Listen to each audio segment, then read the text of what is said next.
Hello friends, welcome to our channel law in D. आज हम समझने वाले हैं टेम्पररी इंजंक्शंस जो कि आते हैं कोड ऑफ सिविल प्रोसीजर के अंदर। तो आज हम बहुत सारे टॉपिक समझने वाले हैं, जैसे कि इंजंक्शंस का मतलब क्या होता है, कितने टाइप के इंजंक्शंस होते हैं, कितने टाइप के टेम्पररी इंजंक्शंस होते हैं, टेम्पररी इंजंक्शंस के some of the important case laws. So now let's move forward. और फ्रेंड्स, ये हमारा चैनल है law in detail. If you like the content या फिर आप चाहते हैं कि मैं और बेटर और किसी अदर टॉपिक्स पे कंटेंट बनाऊं, तो please feel free to comment. Now अगर हम देखते हैं कि इंजंक्शंस का मतलब क्या होता है। इंजंक्शन एक टाइप की न्यायिक प्रक्रिया होती है, विच इज़ अ जुडिशियल प्रोसेस। वो एक प्रोसेस इशू होता है जब किसी व्यक्ति के पास कोई लीगल राइट होता है और उसके उस लीगल राइट को कोई दूसरा व्यक्ति इन्वेड कर रहा होता है या फिर थ्रेटन कर रहा होता है इन्वेड करने का। तो सपोजिंगली आपके पास कोई राइट है, कोई दूसरा व्यक्ति आपके उस राइट को इन्वेड कर रहा है या इन्वेड करने का थ्रेटन कर रहा है, तो उस केस में कोर्ट इंजंक्शंस इशू करके उन्हें रोकता है। और ये दो टाइप की इंजंक्शंस होती हैं, एक होती है टेम्पररी इंजंक्शंस और एक होती है मैंडेटरी इंजंक्शंस। और इसके दो तरीके के नेचर भी होते हैं, एक होता है प्रोहिबिटरी इंजंक्शन और दूसरा होता है प्रोहिबिटरी इंजंक्शंस होते हैं और दूसरे होते हैं मैंडेटरी इंजंक्शंस। प्रोहिबिटरी इंजंक्शन के तहत कोर्ट आपको रोकता है कि आप वो प्रक्रिया ना करें जो भी आप रॉन्गफुल एक्ट कर रहे हो। और मैंडेटरी इंजंक्शन के अंदर कोर्ट आपको डायरेक्ट करता है कोई काम करने से।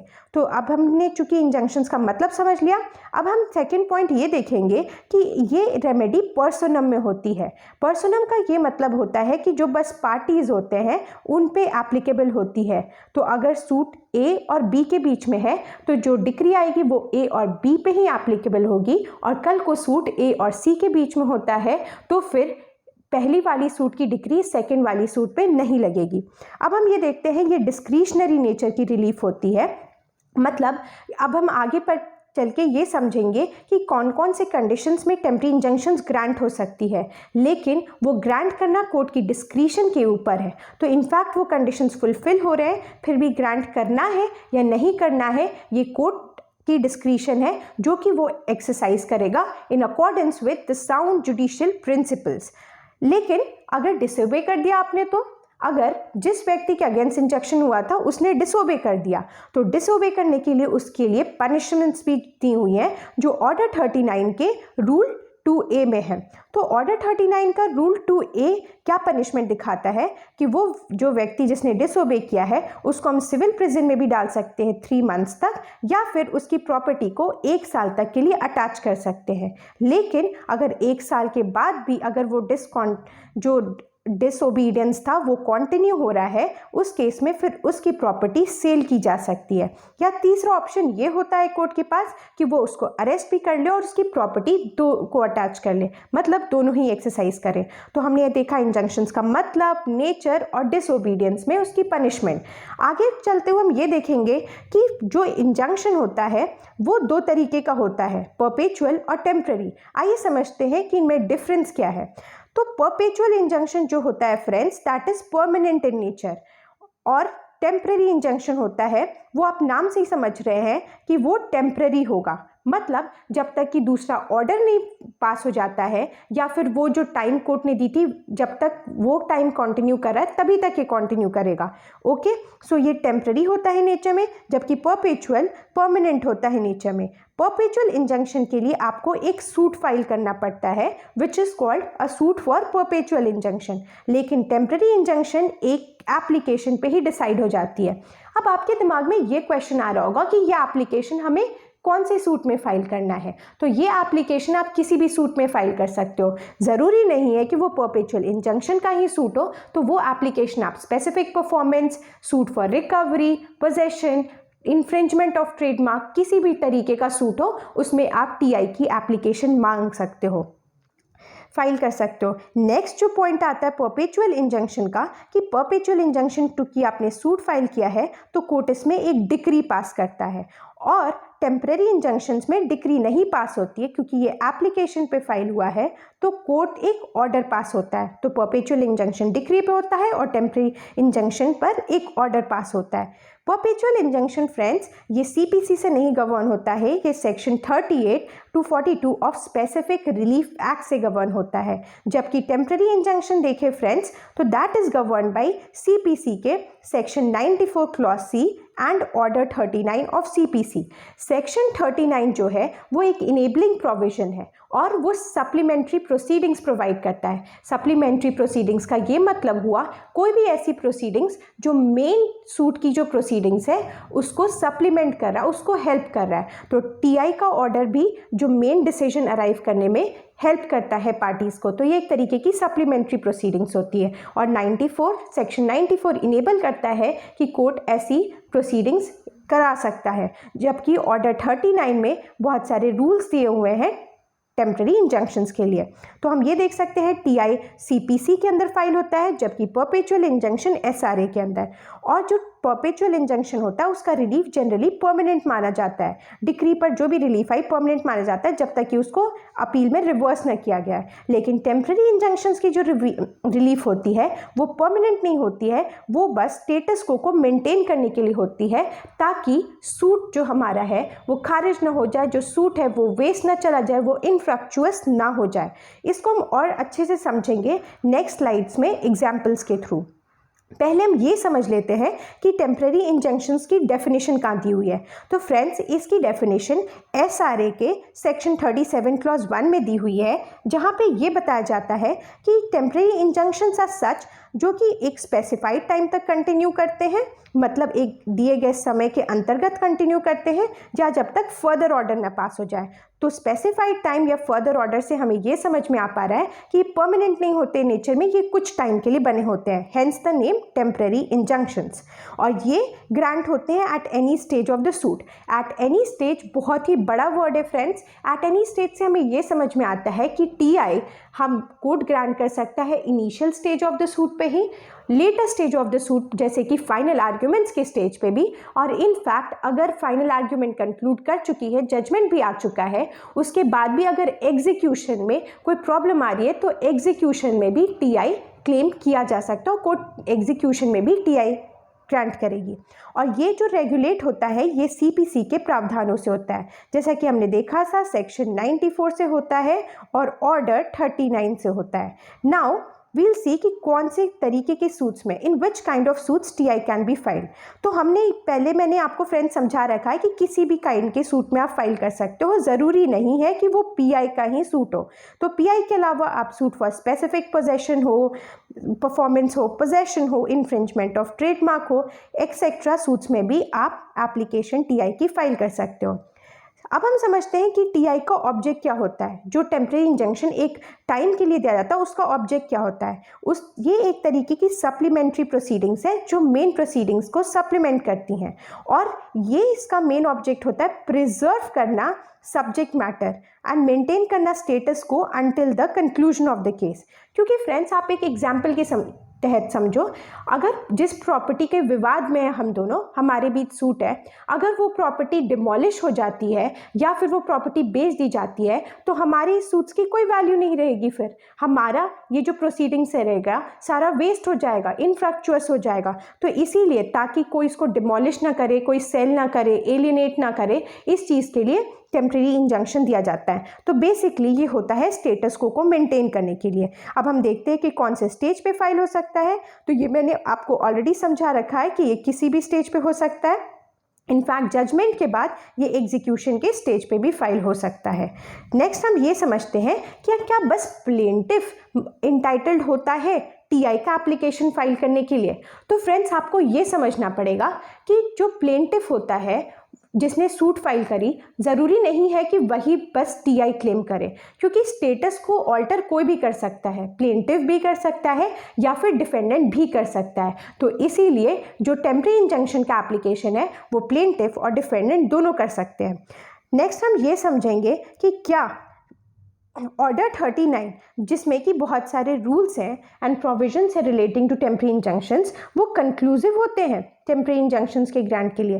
फ्रेंड्स, ऑर्डर 39 में बहुत सारे प्रोविजंस ऐसे दिए हुए हैं जिन केसेस में आप टीआई ग्रांट कर सकते हो, लेकिन क्वेश्चन तो ये अराइज होता है ना कि क्या उनमें जो बस लिखे गए पॉइंट्स, क्या उन्हीं केसेस में, उन्हीं की फुलफिलमेंट में टीआई ग्रांट होगा या कोई अदर केस भी है। तो फ्रेंड्स, आपको ये याद रखना पड़ेगा कि एक होती है चीज़ that which is called inherent powers of court, जो कि सेक्शन 151 ऑफ सीपीसी में होती है। इनहेरेंट पावर्स के अंतर्गत अगर इंटरेस्ट ऑफ जस्टिस में कोर्ट को किसी भी वाद में, किसी भी केस में ऐसा लगता है कि टीआई ग्रांट करना चाहिए, लेकिन वो केस फिट नहीं बैठ पा रहा है ऑर्डर 39 के प्रावधानों के अकॉर्डिंग, तो फिर भी कोर्ट इंटरेस्ट ऑफ जस्टिस में 151 सीपीसी के अंतर्गत टीआई ग्रांट कर सकती है। इसका मतलब ऑर्डर 39 कंक्लूसिव नहीं होता है। नाउ मूविंग फॉरवर्ड हम ये देखेंगे कि कौन से केस में टीआई ग्रांट किया जा सकता है। तो friends, as I have told you कि ऑर्डर 39 के रूल 1 में ग्रांट हो सकता है TI,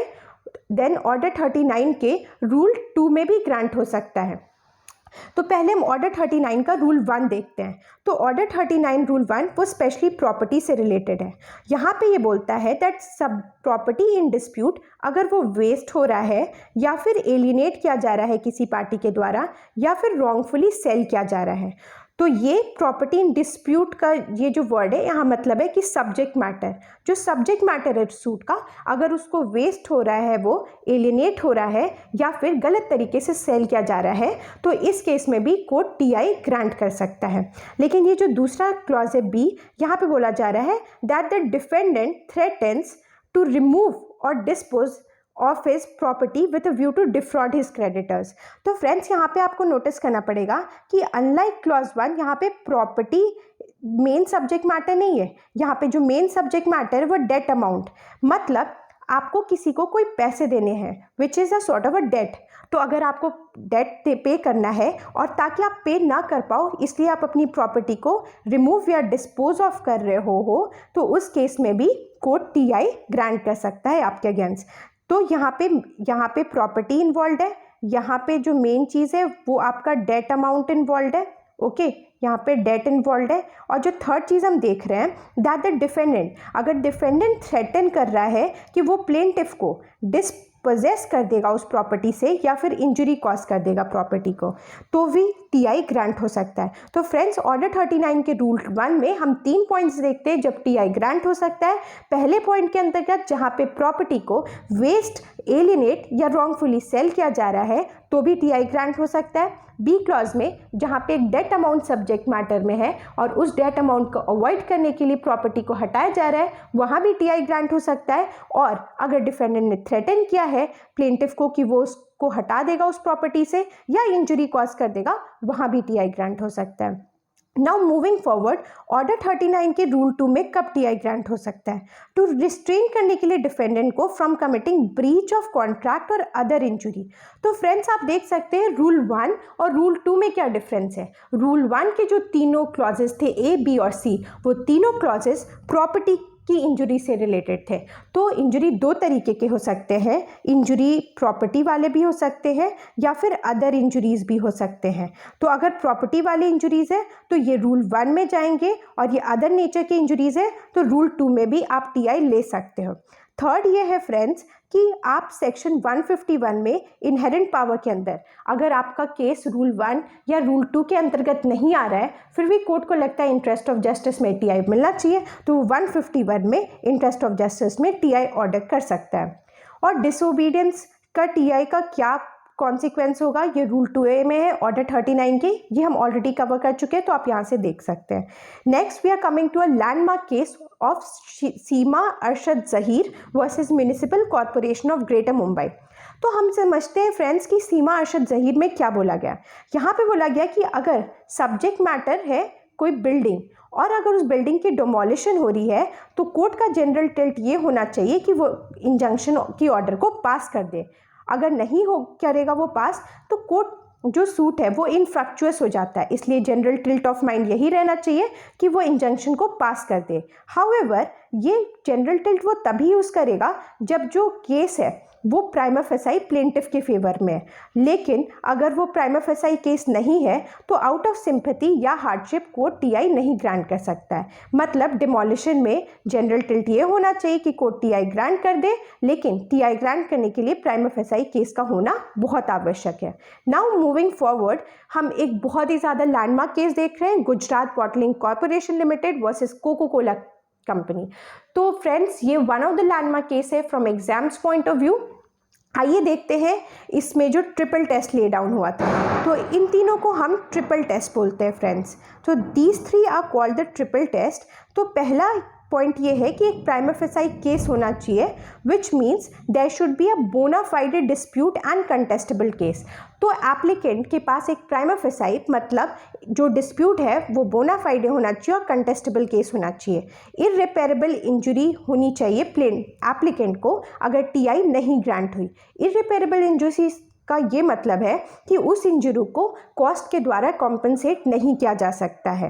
and third point is balance of convenience plaintiff के फेवर में लाई करना चाहिए, दैट इज एप्लीकेंट के फेवर में लाई करना चाहिए। बैलेंस ऑफ कन्वीनियंस से हम क्या समझते हैं? बैलेंस ऑफ कन्वीनियंस से हम ये समझते हैं कि अगर टीआई ग्रांट हो जाएगी तो किसको ज़्यादा इंजरी कॉज होगा। अगर डिफेंडेंट को इंजरी कॉज कम हो रहा है टीआई ग्रांट होने से, तो फिर हम यहाँ पे ये समझेंगे कि यहाँ पे हमें दोनों की कन्वीनियंस चेक करनी पड़ती है फ्रेंड्स। हमें ये देखना पड़ता है कि इंजरी किसको ज़्यादा होगा, प्लेंटिफ को होगा या डिफेंडेंट को होगा। तो अगर ये बात निकल कर आती है कि टीआई न ग्रांट होने की वजह से एप्लीकेंट को बहुत इंजरी कॉज हो रही है, तो इसका मतलब बैलेंस ऑफ कन्वीनियंस एप्लीकेंट के फेवर में है और टीआई ग्रांट की जा सकती है। तो बैलेंस ऑफ कन्वीनियंस का मतलब है कि एप्लीकेंट और रिस्पोंडेंट इनमें से किसको ज़्यादा इंजरी कॉज होगा। अगर एप्लीकेंट को कॉज होगा तो बैलेंस ऑफ कन्वीनियंस इसके फेवर में है और टीआई ग्रांट की जा सकती है। नेक्स्ट, और भी हम इन तीनों को ट्रिपल टेस्ट बोलते हैं, बट इनके अलावा भी कुछ और पॉइंट्स हैं, उनको देख लेते हैं। नेक्स्ट पॉइंट ये है कि जो आपकी एप्लीकेशन है टेम्पररी इंजंक्शन की, वो बोना फाइडे होनी चाहिए और मैला फाइडे नहीं होनी चाहिए। डिले नहीं होना चाहिए एप्लीकेशन फाइल करने में और प्लेंटिफ को एक्विजेंस नहीं करना चाहिए, मतलब कंसेंट नहीं देना चाहिए उस रॉन्गफुल एक्ट के लिए। फॉर एग्जाम्पल फ्रेंड्स, अगर कोई आपके घर के सामने बहुत दिनों से कचरा फेंक रहा है, तो after 7 years if you come to the court और आप कोर्ट से एक टीआई मांगे उसको रिस्ट्रेन करने के लिए, तो कोर्ट यहाँ आपको टीआई नहीं देगा, बिकॉज आपने इनिशियली उसको खुद अलाउ किया था, that is you consented to that act. Next की ये भी देखेगा कि रिस्पोंडेंट जिसके अगेंस्ट एप्लीकेशन फाइल हुआ है टीआई का, उसका कंडक्ट कितना इलीगल है। तो अगर उसका कंडक्ट इलीगल है तो भी टीआई ग्रांट हो सकता है। नेक्स्ट, वो जो भी एप्लीकेंट है, एप्लीकेंट से कोर्ट ये भी बोल सकता है कि वो सिक्योरिटी जमा कर दे कॉस्ट के लिए before granting the TI. Now moving forward, दो और पॉइंट्स हैं, विच इज़ कि एप्लीकेंट की जो टीआई ग्रांट करने में जो उसने एलिगेशंस डाले हैं, that should be based on some real circumstance. तो जो भी एलिगेशंस है वो एक रियल सर्कमस्टांस पे होनी चाहिए और स्पेक्यूलेशंस पे नहीं होनी चाहिए। बिकॉज फ्रेंड्स, अभी तक लॉ में आपको ये समझ में आ गया होगा कि लॉ फैक्ट्स और एविडेंसेस पे बेस्ड होता है, सरमाइसेस या स्पेक्यूलेशंस पे बेस्ड नहीं होता है। इसलिए टीआई के एप्लीकेशन में भी रियल सर्कमस्टांस होने चाहिए, बस वेग स्पेक्यूलेशंस नहीं होने चाहिए। और कोर्ट किस टिल्ट ऑफ माइंड से प्रोसीड करेगा? जनरल, देखो टीआई का जो ऑर्डर होता है वो बहुत ही रेयर ऑर्डर होता है। वो आप क्योंकि वो किसी की राइट को रिस्ट्रेन करता है, किसी की लॉफुल राइट को रिस्ट्रेन कर रहा होता है, तो इसलिए जनरल टिल्ट हमेशा ये होती है कि टीआई न ग्रांट किया जाए। तो इसीलिए बर्डन ऑफ प्रूफ एप्लीकेंट के पे होती है कि सेटिस्फाई करे कि या तो उसका केस ऑर्डर 39 के रूल 1, रूल 2 या फिर जो गाइडलाइंस है उनके अंतर्गत फॉल करती है, और अगर कोर्ट सेटिस्फाइड है तभी वो आपको टीआई ग्रांट करेगा। नाउ मूविंग फॉरवर्ड, हम ये देखते हैं कि एक्स पार्टी टीआई कब ग्रांट होता है। फ्रेंड्स, अभी तक हमने टेम्पररी इंजंक्शंस में गाइडलाइंस देखे, अब हम देखते हैं कि एक्स पार्टी टेम्पररी इंजंक्शन का क्या मतलब होता है और उसके जो गाइडलाइंस है वो मॉर्गन स्टैनले केस में आए। तो एक्स पार्टी का मतलब होता है in the absence of other party. तो फ्रेंड्स, आपको ये तो समझ में आ गया होगा कि टीआई में दोनों पार्टी की सुनी जाती है फिर टीआई ग्रांट किया जाता है, लेकिन एक्स पार्टी वो केस है जहाँ पे रिस्पोंडेंट नहीं प्रेजेंट है और फिर भी टीआई ग्रांट हो रहा है तो दैट इज़ एक्स पार्टे। तो उसकी भी गाइडलाइंस आइए देख लेते हैं। तो उसकी गाइडलाइंस आई है आपकी Morgan Stanley mutual funds versus Kartik Das में। तो ये भी एक लैंडमार्क केस हो जाता है फ्रेंड्स। अब यहाँ पे फर्स्ट पॉइंट है कि detail examination balance of convenience की नहीं हो सकती है। फ्रेंड्स, बैलेंस ऑफ कन्वीनियंस में आप क्या चेक करते थे? दोनों साइड को वे करते थे। आप देखते थे कि टीआई ग्रांट होने से किसको ज़्यादा नुकसान होगा, है ना। बट यहाँ पे तो चूंकि एक्स पार्टी है, दूसरा पार्टी प्रेजेंट नहीं है, रिस्पोंडेंट प्रेजेंट नहीं है, तो इसलिए यहाँ पे डिटेल्ड एग्जामिनेशन तो नहीं हो पाएगा क्योंकि दोनों पार्टीज़ नहीं है। तो इसलिए जो एलिगेशंस होता है वो मियरली एप्लीकेंट के एलिगेशंस पे ये ऑर्डर किया जाता है। दूसरी चीज़ है कि टीआई जनरली एक बाई पार्टी रूल होता है और एक्स पार्टी एक्सेप्शन होता है। मतलब जनरली यही देखा जाता है कि दोनों पार्टीज प्रेजेंट रहे तभी टीआई ग्रांट होगी। एक्स पार्टी बहुत ही रेयर ऑर्डर होता है, इसलिए एक्सेप्शनल होता है। तो इसलिए एक बहुत ही हैवी बर्डन ऑफ प्रूफ रहेगा एप्लीकेंट पे। उसको ये प्रूफ करना पड़ेगा कि जो सिचुएशन है ना, ये बहुत नेसेसिटी वाली सिचुएशन है, बहुत ही अर्जेंट और ओवरवेलमिंग सिचुएशन है, और अगर आपने नहीं दिया ना तो हमको बहुत नुकसान हो जाएगा। तो अगर आपने ये एक्सेप्शनली प्रूफ कर दिया तभी एक्स पार्टी मिलेगा। यहाँ पे भी प्राइमा फेसाई केस होना चाहिए, पार्टीज बोनाफाइडे होनी चाहिए, एक्विजेंस नहीं करना चाहिए। तो ये पॉइंट सेम है फ्रेंड्स। यहाँ पे भी आप देख सकते हो डिले नहीं करोगे आप एप्लीकेशन फाइल करने के लिए, बिकॉज जनरली ये नेसेसिटी वाली सर्कमस्टांस होती हैं। एंड नेक्स्ट इज कि TI order should be speaking order. तो ये स्पीकिंग ऑर्डर से हमारा ये मतलब है कि रीजंस लिखोगे आप उस ऑर्डर में, और टीआई के तुरंत बाद आपको एक बाई पार्टी हियरिंग करानी ही पड़ेगी टीआई इशू करने के बाद। Now we are coming to कि ये जो टीआई होता है ना फ्रेंड्स, ये दो तरीके के होते हैं। तो अब हम समझेंगे कि टीआई कौन से दो तरीके के होते हैं। एक होता है मैंडेटरी और एक होता है प्रोहिबिटरी। मैंडेटरी का मतलब होता है कि मैंडेटरी पॉजिटिव इन नेचर होता है, मतलब यहाँ पे आप किसी को कंपेल करते हो कुछ करने के लिए। जबकि प्रोहिबिटरी, इसके नाम से ही आपको पता चल रहा होगा, यहाँ पे आप रिस्ट्रेन करते हो, मना करते हो किसी को कोई रॉन्गफुल एक्ट नहीं करने से। तो ये नेगेटिव होता है नेचर में।